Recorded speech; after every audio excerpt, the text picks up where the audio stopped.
एक सामान्य व्यक्ति और एक विशेष व्यक्ति में वैचारिक स्तर पर बहुत छोटा अंतर होता है।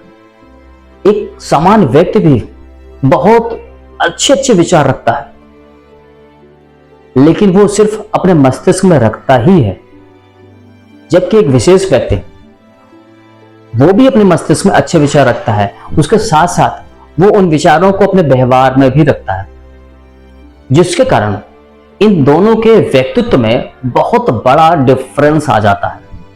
सामान्य व्यक्ति हर उस अच्छी चीज के बारे में चर्चा करता है, बात करता है, लेकिन वो अपने व्यवहार में इन चीजों को ऐड नहीं कर पाता, इन चीजों को जोड़ नहीं पाता, जिससे सदैव वो एक समान व्यक्ति ही बन के रह जाता है। लेकिन वो उसमें भी संतुष्ट होना जानता है।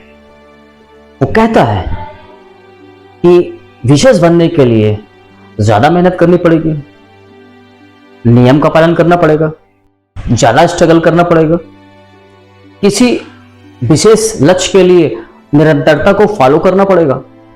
इन सब चीजों से बचने के लिए वो सिर्फ अपने मस्तिष्क में अच्छे विचारों को रखता है, जबकि एक विशेष व्यक्ति हर उस विचार को जिसे वो अच्छा जानता है या उसे लगता है कि ये बहुत बेहतर विचारधारा है, उस पर वो चलता है, उसको अपने व्यवहार में रखता है, और वो उन सारे संघर्षों को अपने भीतर समेट भी लेता है जो एक समान व्यक्ति उससे दूरी बनाता है, जिससे एक विशेष व्यक्ति एक विशेष लक्ष्य को प्राप्त कर लेता है, एक विशेष व्यक्तित्व को प्राप्त कर लेता है और लोगों के लिए एक एग्जाम्पल सेट करता है कुछ बड़ा करने के लिए।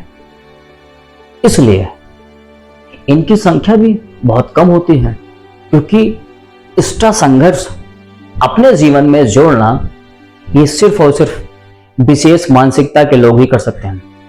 समान मानसिकता के लोग इन चीजों से बहुत दूरी बनाते हैं। वो जानते तो सब कुछ है, वो विश्व व्यापी हैं, उनके पास विश्व भर का ज्ञान है, लेकिन उसे व्यवहार में उतारना उनके बस की बात नहीं है। लेकिन फिर भी वो महान है।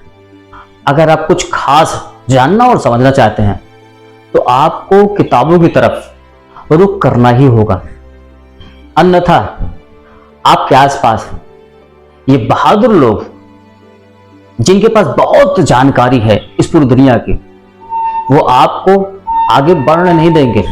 और जब भी गलती से आप ये चेष्टा भी करेंगे इनके बीच रह करके, ये आपकी टांग पकड़ लेंगे और छोड़ेंगे नहीं जब तक आप मानसिक रूप से इनके जैसे हो नहीं जाएंगे। मानसिक रूप से सबको जानना लेकिन कुछ भी ना करना, यही इनकी प्राथमिकता है। अगर इनसे आगे निकलना चाहते हैं तो आप किताबों की तरफ रुख करिए और उन पर विश्वास करिए। उस विश्वास के बाद उन पर चलने की चेष्टा करिए, उस पर अपनी इच्छा शक्ति पैदा करिए, जिससे आप इन्हीं की तरह अपने जीवन में कुछ विशेष कर पाए। इसके लिए आपको वो सारे संघर्ष झेलने पड़ेंगे जो अब तक इन विशेष लोगों ने अपने निजी जीवन में झेला है। यही एकमात्र रास्ता है आगे बढ़ने का और अपने लिए और इस समाज के लिए बहुत कुछ देने के लिए या बहुत कुछ करने के लिए।